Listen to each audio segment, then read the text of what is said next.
Hey everyone, this is Delta, and welcome to another Minecraft video. This is a snapshot video, so this is week 12/08 of 2012.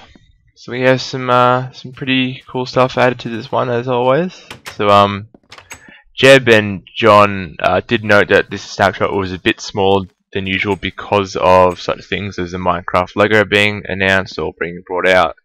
And then going to Denmark, and they also said that because of Mojam, their community live stream, that they had a limited amount of time. But nonetheless, I still added some pretty cool stuff.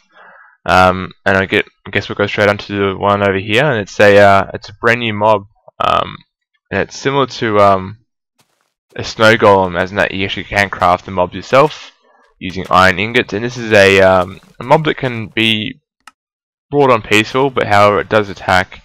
So if I was to attack it right now, it would come towards me and kill me in one hit. However, I am on creative, so it's not going to kill me at all. But these are apparently really strong. They have the health equivalent of about 50 hearts, and in general, really, really strong. As you can see, I've got a bug going on here where my actual torch is going all funny colours. I don't know. It's going dark. Just want to let you know that. But yeah, so this mob can be created like this. We'll put him in this pen over here. So using iron blocks, we're gonna have 4 iron blocks like that, and then a pumpkin on the top for a head. These will automatically attack like dangerous mobs or aggressive mobs such as all the zombies and endermen and everything like that, including silverfish. And these pretty much will spawn naturally in villages. However, you can craft them as well. And these pretty much as a security mob that will help the villagers out and survive against the zombie apocalypse. But yes, it's pretty cool stuff, and I will show you later on them actually killing me because they are really quite strong in a one-hit kill. But that's pretty cool. They've added a new way to use stairs. So stairs normally have just been simply used like that.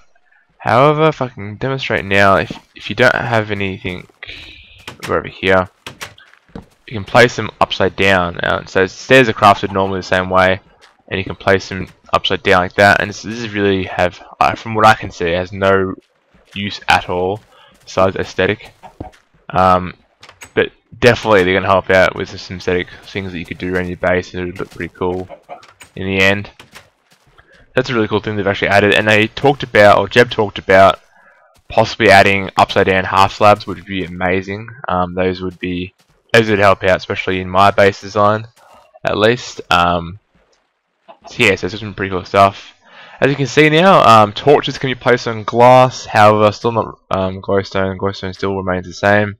But now you can use them on glass, so you could just add general lighting, and yeah. Compared to the last update, they have fixed lighting. These are lighting issues last update, which we saw before. They also fixed the the bugs that they had before, where the end wasn't spawning. They also fixed cave generation and things like that. So yeah, they include on the Wikipedia page that they say they fixed general lighting in terms of the whole world. However, when I went to this village, I noticed that the torches weren't updating properly, and I had to kind of manually update torches. It's a bit glitchy still, so things still need to be ironed out a bit, but it's getting there eventually, which is pretty cool.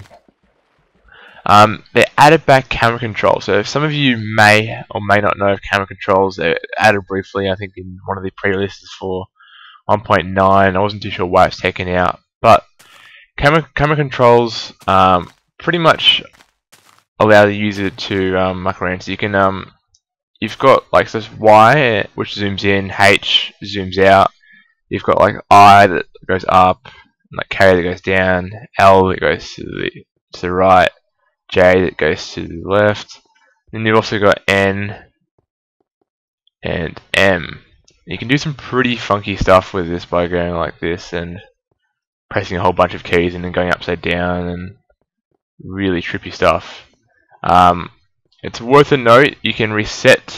So right now I'm really skewed up and completely smashing my game, but it's a note that you can actually reset these by pressing down the same keys. Like say N and M are both rotation. If you press down both N and M at the same time, it resets the rotation.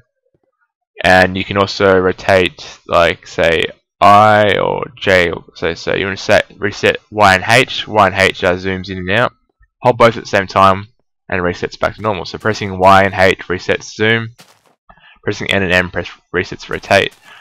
Which is pretty cool, and definitely it's great for creative mode. Besides single players, I don't know what you probably could, or you could use it in general, but it's probably really good for flying around with F8 on and having some zooms going in there and having some pretty funky stuff like that.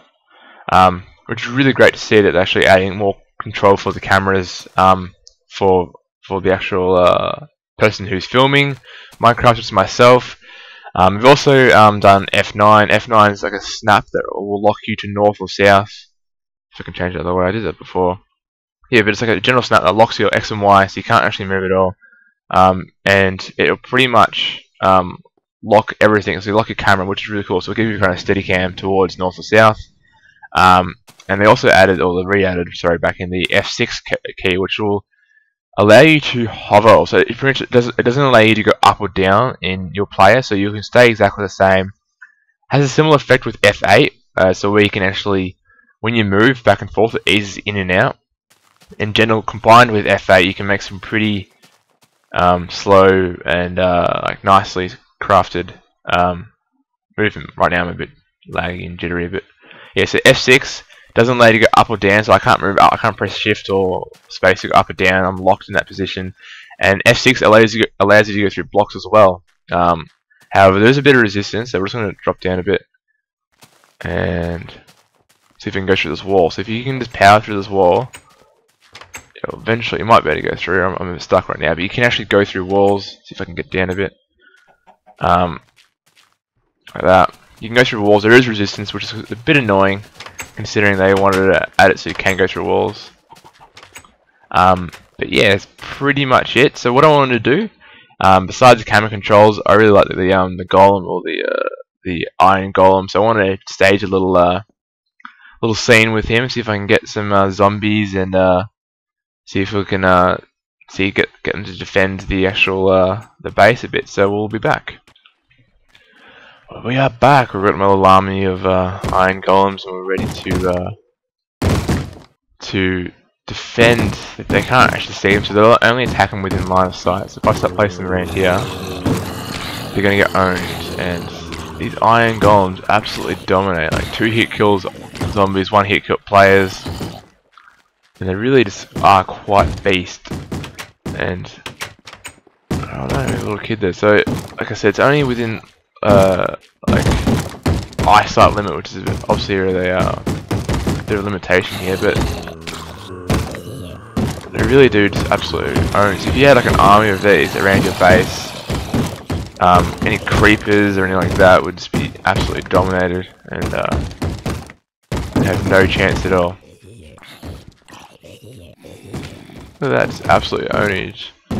So in terms of adding new stuff, that's pretty much it for the snapshot. I was turning it back on peaceful so we don't have any zombies. They do have some bugs, however. So apparently, as in the last update as well, the pines and birch do not spawn, which has now still occurred in this one, so they haven't still fixed that.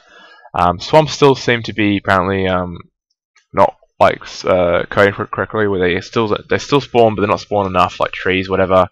And spawning zombies on half slabs during the day will allow them to live until they step off. So there's still some bugs with that. In general, there's obviously going to be some bugs with the snapshots they bring out, as it's a snapshot, not actually a real update. So, but I really do enjoy what they're actually doing with these snapshots. They've actually got some really decent content coming out with, especially with the redstone lamps. They've got some mobs such as these iron golems, and the camera controls, which enable, like, especially filmmakers like myself to have absolute control over pretty much the game, and it really does help out. So Jeb also mentioned that next week will be a bug fixing week. So I don't think he probably expected too much new stuff to be brought out. More of a bug fixing week in terms of fixing all the bugs that have been brought out by snapshots. And yeah, so still, it's really good to see that actually adding constant updates to the game. So I'm quite pumped anyway. But yeah, that's pretty much it for this episode. I hope you guys enjoyed. I'm sure I did, at least. So that's all that matters. But yeah, so no worries. We'll catch you in the next episode, which will be next week. So at the same time next week, we'll have another update snapshot for the week 9, so the bug one. So check that out. And yeah, so we'll catch you later. Delta Ret for now, and we'll see you later. Bye.